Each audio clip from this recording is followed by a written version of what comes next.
This is a story about a mother whose tired hands built bright futures. A story of late nights, silent tears, and unbreakable love.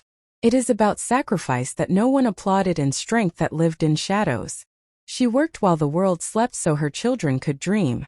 If you love emotional real life stories, then you are in the right place. Please like this video and subscribe to this channel for more true emotional stories. Now I start the story. She never complained about the dark streets. She never spoke about the cold air that waited for her every night.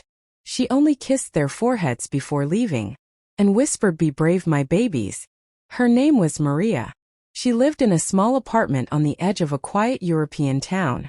The walls were thin, the windows old, the heater unreliable. But inside that home lived 3 children and one exhausted mother, who carried the weight of every tomorrow. During the day, Maria was invisible. She cleaned houses. She washed dishes in cafes. She stood in long lines at discount stores counting every coin. But when night came, she became something else. She became the woman who walked to the factory under yellow streetlights. The woman who tied her hair back, pulled on worn gloves, and worked until her back burned and her eyes blurred. Her children thought she was brave. They thought she was strong. They did not know how heavy her eyelids felt at sunrise. They did not know how often she cried quietly in the locker room. They only knew that breakfast waited on the table and school bags were always ready. Her oldest son Daniel tried to help. He folded laundry after homework. He warmed soup for his little sisters. Sometimes he sat by the window waiting for her shadow to appear on the sidewalk. When he heard the key in the door, he pretended to be asleep. The twins Sophia and Lena drew pictures of castles and gardens. They taped them to the fridge. They told their teachers, "My mother works at night so we can dream." They said it with pride. They said it without knowing how much those words cost her. Maria carried guilt like a second heart. She missed school plays. She missed bedtime stories. She missed weekend picnics. Every missed moment stayed with her during long shifts beside loud machines.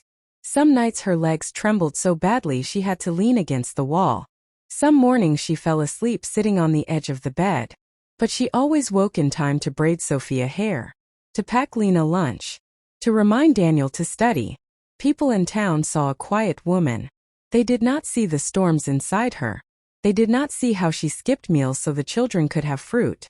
They did not see how she wore the same coat for 5 winters. She worked nights so her children could dream. And she told herself, one day they will walk in sunlight. One day they will not know this tiredness. One day they will choose careers, not survival. That hope was what carried her through every dark shift. That hope was what kept her standing when everything hurt. And this was only the beginning. Winter arrived quietly that year. Snow gathered on broken sidewalks. Cold slipped through window cracks. And Maria's bones felt heavier than ever. The factory grew louder. The nights grew longer. Her shifts were extended. Sometimes 12 hours. Sometimes more. She stopped feeling her fingers during work. She learned to smile even when her back screamed. She learned to drink cheap coffee just to stay awake. At home, Daniel had become more than a brother. He became a second parent. He walked the twins to school. He learned how to cook pasta without burning it. He folded blankets the way Maria taught him. Maria watched him grow older too fast. One morning she forgot to wake up. Exhaustion pulled her under like deep water. The twins were late to school. Daniel shook her gently with worried eyes. She opened her eyes and saw fear on his face. And something inside her broke. That day she cried on the bus to work. Silent tears sliding down tired cheeks.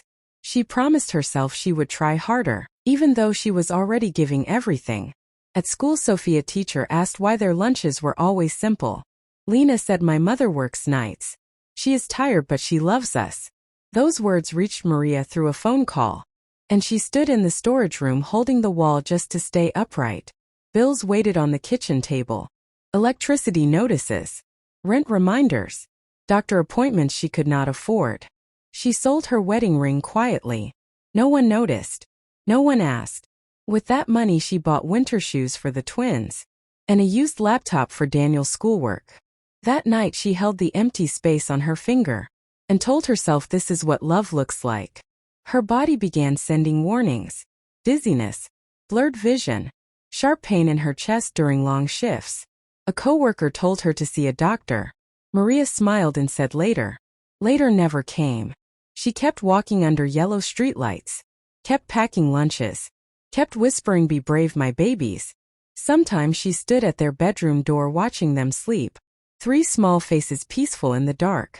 She memorized every detail, as if her heart knew time was precious. She did not ask life for comfort. She only asked for strength. And somewhere deep inside her, fear began to grow. Fear that she might not last long enough to see their dreams. Spring arrived, but Maria did not feel it. Flowers bloomed on street corners. Children played in parks. But Maria's world stayed gray. Her cough began quietly, just a small tightness in her chest. Then came the nights when breathing felt heavy. She started sitting upright in bed, afraid to fall asleep flat. Daniel noticed first. He began making tea for her before school. He placed extra blankets on her shoulders. He watched her walk more slowly. One evening Maria collapsed in the factory hallway. Bright lights, cold floors, strange voices. She woke up in a hospital bed with wires on her chest. The doctor spoke softly. He said exhaustion. He said anemia. He said stress. He said her body was breaking under the weight of survival. She asked how much it would cost. He looked away. She left the hospital the same night, signing papers she barely read, taking pain medicine she could not afford again. At home the children surrounded her. Sophia cried quietly. Lena refused to leave her side. Daniel tried to be strong. Maria smiled and said, "I am fine." But inside she felt fragile like glass. She returned to work 2 days later. Her manager warned her about absences. She nodded. She needed the job. Her hands shook while packing boxes. Her vision blurred under fluorescent lights. She began writing small notes for the children, hidden in backpacks, tucked into lunch boxes, folded into coat pockets. Remember to be kind. Remember to help each other. Remember I love you more than life. She cooked their favorite meals when she had strength. She braided Sophia's hair every Sunday. She taught Lena how to read bedtime stories. She showed Daniel how to fix loose door handles. She was quietly preparing them. One night Daniel found her sitting on the kitchen floor, holding her chest, breathing shallow. He wanted to call emergency services. She stopped him. "Please," she said. "Just help me to bed." She lay awake listening to their breathing from the hallway. Each inhale felt like borrowed time. She thought about dreams she never followed, about rest she never took, about a life built only around giving. She wondered if love could carry her children even if she could not. Outside rain tapped softly against the window.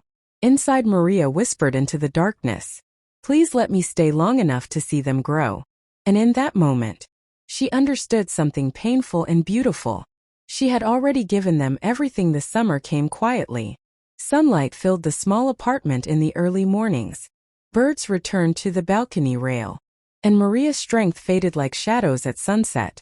She moved slower now, her steps softer, her smiles gentler. The children noticed. Sophia began helping Lena with homework. Daniel learned how to cook simple meals. They cleaned the house without being asked. They became a team. Maria watched them from her chair near the window, her heart full and heavy at the same time. One afternoon she asked them all to sit beside her. She held their hands, one by one, her fingers thin, but warm. She told them stories about their childhood, about their first steps, their first words, their first laughs. She told them they were stronger than they knew, kinder than the world, and capable of beautiful things. She told Daniel to protect his sisters. She told Sophia to never hide her voice. She told Lena to always keep dreaming. They did not understand why her voice trembled. That night Maria did not wake for work.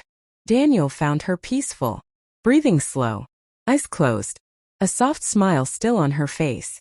The world stopped for 3 children in a quiet room. Neighbors came. Teachers came. People who barely knew her spoke about her kindness. At the small service they shared stories. How she worked every night.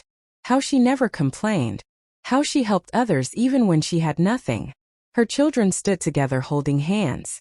They felt broken, but also held. Years passed. Daniel became a social worker. Sophia became a teacher. Lena became a nurse. They carried their mother in everything they did. They worked hard. They loved deeply. They helped strangers. They protected the weak. Not because life was easy, but because their mother taught them how to survive with love. Sometimes they still sit by that same window, remembering the woman who chose exhaustion over comfort, who chose sacrifice over rest, who chose her children over herself. If you are listening to this story, remember this. Some heroes never stand on stages. Some queens never wear crowns. Some mothers work nights, so their children can dream. Love is not always loud. Strength is not always seen. And sacrifice often lives in silence. If you are tired today, if you feel unseen, if you are giving everything to those you love, know this. Your love is building futures, even when nobody applauds. And that is the most powerful legacy of all.